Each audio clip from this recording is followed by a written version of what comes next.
भाजपा डकैत है, चोर है, देश को बेचने वाली पार्टी है। ईडी, सीबीआई, इनकम टैक्स, ये भाजपा के तीनों जमाई हैं। इन तीनों जमाई राजा को मुंह तोड़ जवाब देने के लिए राष्ट्रवादी कांग्रेस पार्टी सड़कों पे उतरी। क्या विपक्षी लोग ही चोर बैठे इस देश में? भाजपा चोर नहीं है। नरेंद्र मोदी को औकात 2024 के चुनाव में बिहार की जनता दिखला देगी। नमस्कार, आप देख रहे हैं देशवा न्यूज। मैं हूं प्राची सिंह। ईडी इन दिनों सभी के खिलाफ कार्रवाई कर रही है, जैसे में बिहार से लेकर झारखंड से लेकर दिल्ली तक। ऐसे में एनसीपी के कार्यकर्ताओं के द्वारा ईडी और सीबीआई का पुतला दहन किया जा रहा है इनकम टैक्स पे। तमाम जो कार्यकर्ता विरोध प्रदर्शन कर रहे हैं, तो चलिए उन्हीं लोगों से बातें करते हैं, आखिर क्यों सड़क पे उतर चुके हैं। ये नरेंद्र मोदी के खिलाफ हम लोग ये अभियान चला रहे हैं। ये जानबूझ कर के विपक्षी नेताओं को बदनाम किया जा रहा है, उसी के अभियान में हम लोग ये चला रहे हैं। सीबीआई का गलत उपयोग हो रहा है, इसलिए हम लोग प्रदर्शन किए हुए हैं। नाराजगी क्यों है? नरेंद्र मोदी के ईडी और सीबीआई को होश में लाने के लिए राष्ट्रवादी कांग्रेस पार्टी सड़कों पे उतरी है। राष्ट्रवादी कांग्रेस पार्टी के सिपाही ईडी, इनकम टैक्स और आईडी को औकात दिखाने के लिए आज बिहार के सड़कों पे उतरी है और नरेंद्र मोदी और भारतीय जनता पार्टी को चेतावनी देते हैं कि अगर तुमने विपक्षी नेताओं को तंग तबाह करना बंद नहीं किया तो राष्ट्रवादी कांग्रेस पार्टी के कार्यकर्ता तुमको पटना बिहार की धरती पर चलने नहीं देगा। ईडी, सीबीआई, इनकम टैक्स, ये भाजपा के तीनों जमाई हैं। इन तीनों जमाई राजा को मुंह तोड़ जवाब देने के लिए राष्ट्रवादी कांग्रेस पार्टी सड़कों पे उतरी है। लेकिन बता रहे कि आरोप लगा रहे हैं आप। भाजपा डकैत है, चोर है, देश को बेचने वाली पार्टी है। भाजपा ने देश को बर्बाद किया है, देश के गुजरातियों के हाथों में बेचने की साजिश रची है। 14 लाख करोड़ रुपया गुजरातियों को रेवड़ी के रूप में बांटा है।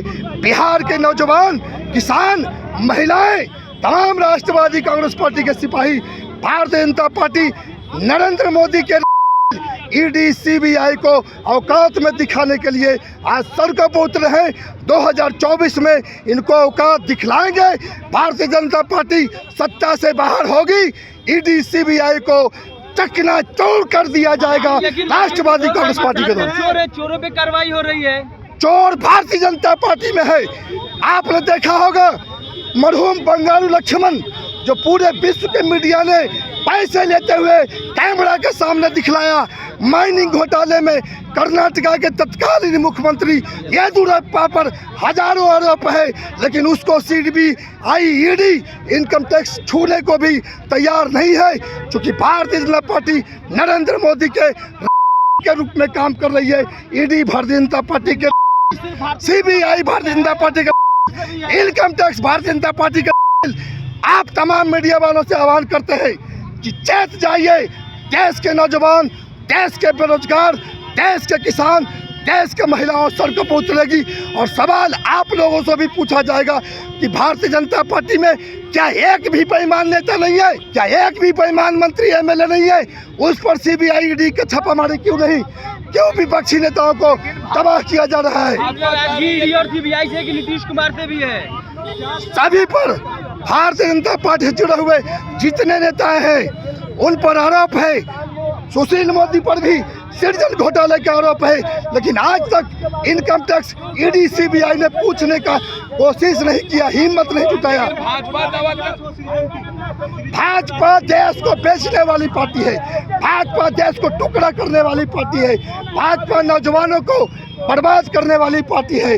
भाजपा महिलाओं को सम्मान की रक्षा मणिपुर में नहीं करने वाली पार्टी है। भाजपा देश को बेचने वाली पार्टी है। भाजपा कह रही है अब की बार 400 सीटें जीते जाएंगे। भाजपा का औकात 2024 में, नरेंद्र मोदी को औकात 2024 के चुनाव में बिहार की जनता दिखला देगी और 400 क्या 40 सीट पर समेटने का देश की जनता, बिहार की जनता काम करेगी।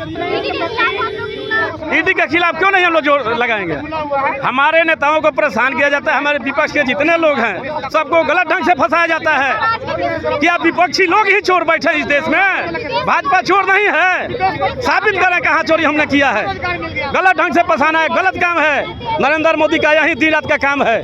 तो आपने साफ तौर पे सुना, वो कहते नजर आ रहे थे जितनी भी ईडी और सीबीआई जो करवा रही है, ये सब भाजपा के द्वारा करवाई जा रही है। और नीतीश कुमार पे बोला, नीतीश कुमार कुछ नहीं कर रहे हैं, ये भाजपा के द्वारा, केंद्र सरकार के द्वारा ये करवाया जा रहा है। तो ऐसे ही तमाम खबरों के लिए देखते रहे देशवा न्यूज़। धन्यवाद।